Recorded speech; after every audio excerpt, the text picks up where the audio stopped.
What's up, Pirates? Wraith and Jim here with AwakenedTCG, and today we have another special video for everybody.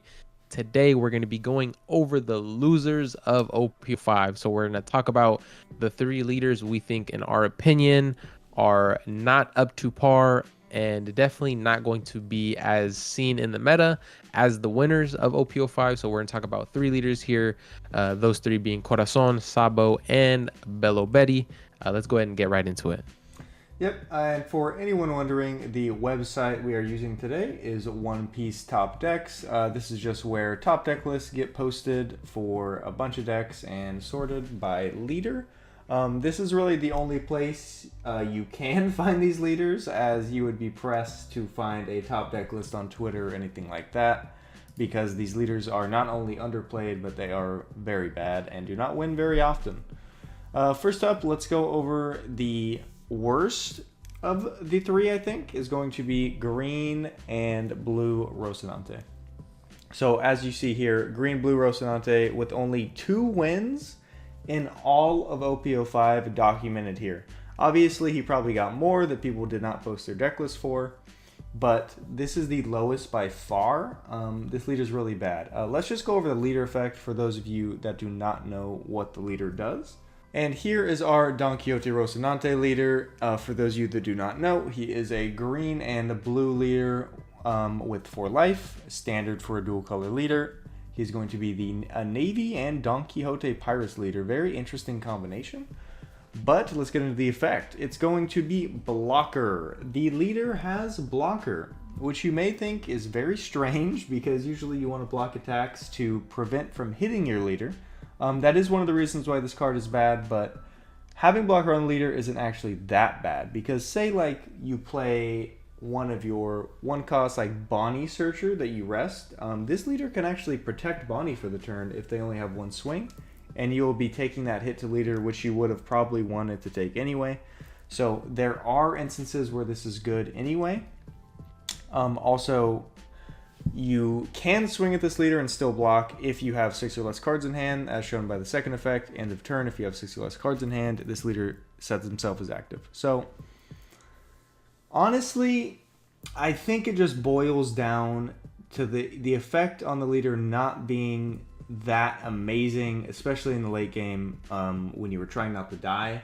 Also, I think the color combination of green and blue is just the most abysmal color combination in the game. Yeah, it's just weird. It kind of goes against what each of the colors do. So there's definitely, colorways that ramp up what you can do. So for instance, Sakazuki, it is a blue and black leader. Black reduces cost of character, and blue bottom decks cost of character, right? Green likes to rest characters while blue likes to bottom deck. So you kind of have clashing effects there. So you're not always going to have the best synergetic deck, and so I think that's one of the main reasons why this character also falters, like Jim just said. Yeah, I think green and blue are just 2 support colors that go great with another color, but together not very strong. But let's just get into one of the sample of these 2 deck lists right here. We're gonna have this Don Quixote Rocinante list. So choosing to run the Don Quixote Pirates package with this 1-drop new Baby 5 searcher, you can search out things like 10-cost Doflamingo, the old 7-cost Doflamingo from the blue starter deck, which is very interesting. The 3-drop blocker as well as this 8-drop Rocinante, which is great for playing all these 5-drops we're running, including Yamato, which is going to be good in matchups like yellow. Not as much as Sakazuki, as it's just going to get KO'd. But this is, at the end of the day, this is a locals deck list. The only time you are ever winning with this deck is bringing it to your locals. This is never going to win on the big stage of regionals / Treasure Cup. It just doesn't have the gas. It's just not there, unfortunately. There are interesting tech cards, even for the meta we're in right now, like this 8-cost Rocinante. If this character is rested, your active characters with a base cost of 5 can't be KO'd. Now that's kind of interesting against Sakazuki until you realize, it's base cost. It does work. Sorry, it does work. They cannot be KO'd by effects, which is very interesting. I think you could have a lot of fun with this list, but it's not very good. What do you think, Ray? Yeah, no, 100%. I 100% agree with you. I think this is, if I can relate it to OP04, this is kind of like the e-show of OP04, but and this is in OP05. It's kind of one of those where the deck does, it just doesn't flow as well as you would want it to. And like you said, the leader effect is subpar. You know, maybe early game you can get an advantage or two, but late game it does nothing for you really. And next up on the chopping block, we've got Belo Betty. A little bit more wins overall than our Score Zone deck list. I think there's actually a bit more if you look here. Like we have, if we want to add this, they kind of have them under different categories, but this is basically giving you the gist. About, I'd say, going on 10 wins if we added them all. So pretty decent.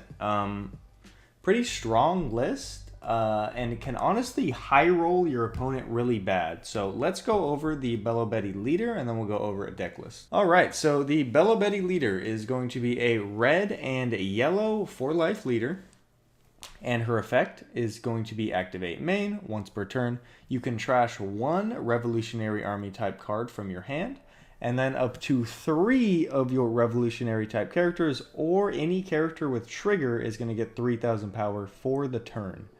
So when this leader got printed, people thought this was busted. Giving 9k power for 0 Dawn seemed a bit broken, until you realized this deck ran out of gas very quickly. There are ways to play around it, but at the end of the day, if this deck high rolls, it's actually really scary.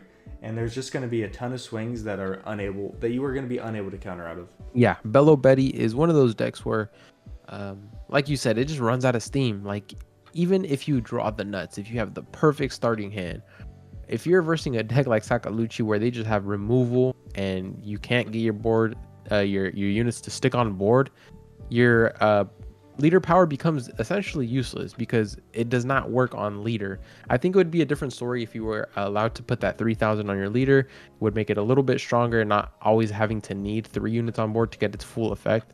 But yeah, you try to go for game too early and you run out of cards. Maybe you Belo Betty effect one turn too early, and now you're at 2 cards and your opponent's just clearing your board and you just have nothing to play for the rest of the match. And it's going to see you lose because your opponent just needs 5 total swings, but if you're at 2 cards, they can get that off relatively easily.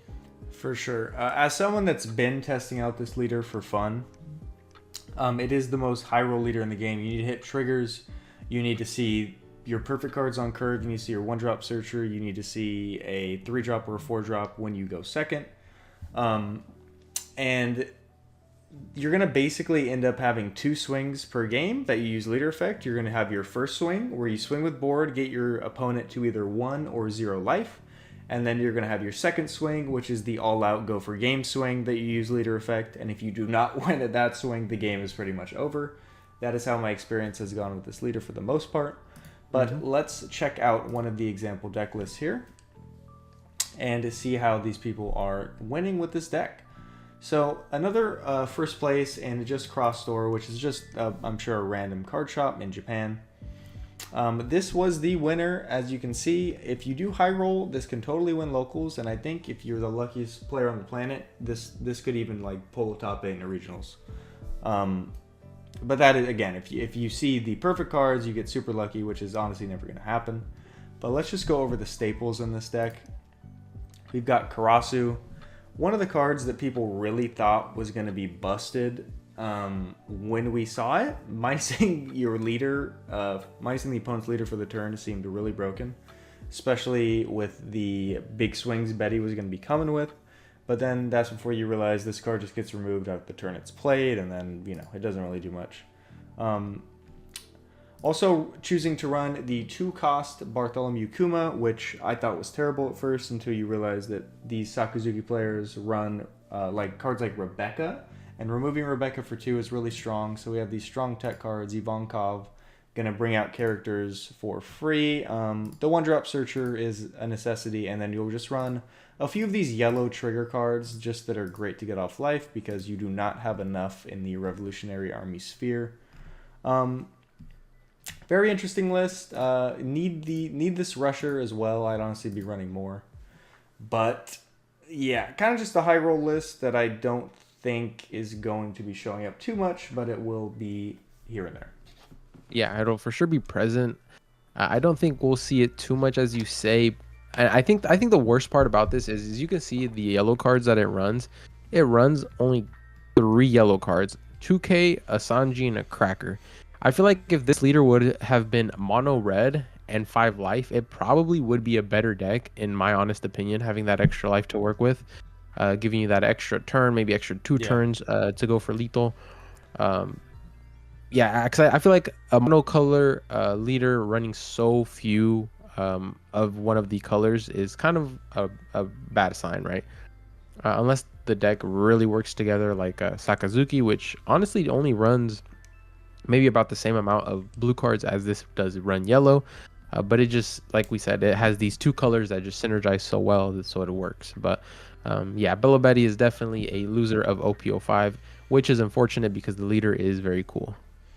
All right, and last up here, we've got red and black Sabo, only with 5 wins that we can find here on One Piece Top Decks. So, about in the middle ground of Belo Betty and our first deck, Corazon. This one, I think it just boils down to the fact that red and black just don't work together. But let's take a little bit deeper dive into the leader here. All right, so Sabo is going to be a 5,000 power leader with 4 life and the red and black colors, as we were saying. And his effect is going to be Dawn X1 on your opponent's turn once per turn. If your character with 5,000 or more would be KO'd, you may give that character a minus 1,000 power during this turn instead of that character being KO'd. So looking at this leader effect, it just kind of seems like it counters Sakazuki. Sakazuki has bottom deck effects, right? But obviously the Lucci is the main engine. And if this leader is like preventing KOs every turn, that seems really good. But at the end of the day, it just doesn't end up working. Red and black just have like no synergy, so you end up running like a weird mix of rushers and blockers. And then you also need to make sure you attach that one Dawn to leader every turn, which means you're swinging less with your blocker with your rush attackers, and also means you need to have that Dawn, meaning you can't play on curve. Yeah, meaning your curve is -1 every turn if you're going to be using this effect, which feels bad. I feel like it's such a big commitment to make for a effect that you might not even fully use, because let's say you attach one to your Sabo and then you have a unit open to be able to use that effect, but they just swing lead instead, right? And you're 4 life leader, so if you're versing a deck that's going to rush you down, that just feels bad. Yeah. Another deck that kind of runs low on hand size, real quick, which is a problem for an already weak leader. But let's go ahead and look at one of the example winner deck lists. So we've got Sabo winner deck list here. This one won a 23-person event, TCG Cafe and Bar in Japan.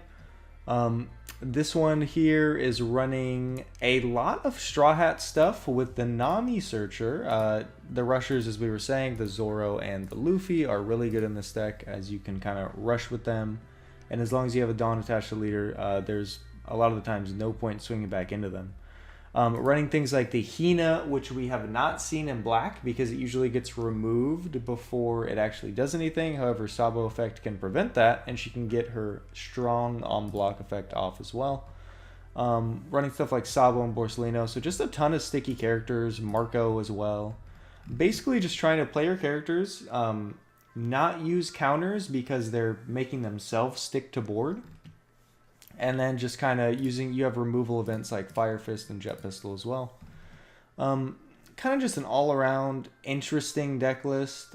Really trying to make it work, but like we're saying, like this is basically a red deck list, and then they just threw in some black blockers. Like they have no synergy whatsoever. This is another leader that honestly just should have been a red leader. I don't know why it has black. It really didn't need to have black. The only reason they probably gave it black is because the black Sabo SR is in black.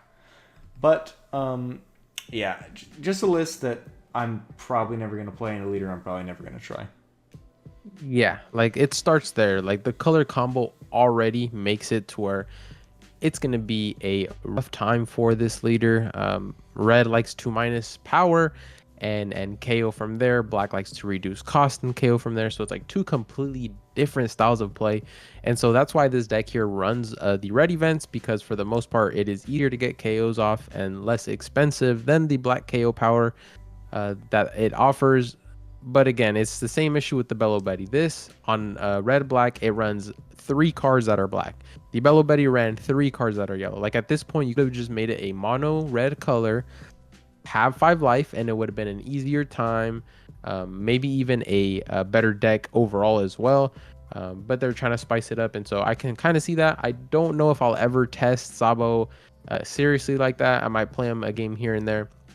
Probably won't make the deck, but I mean, at the end of the day, all 6 leaders in a new set can't be all tier 1, right? All overpowered and all the best decks.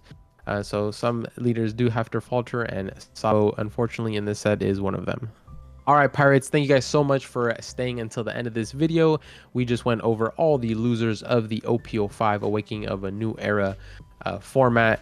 We're super excited to get this and super excited to start playing some games in real life, you know, get all that juicy OP05 content out for you guys.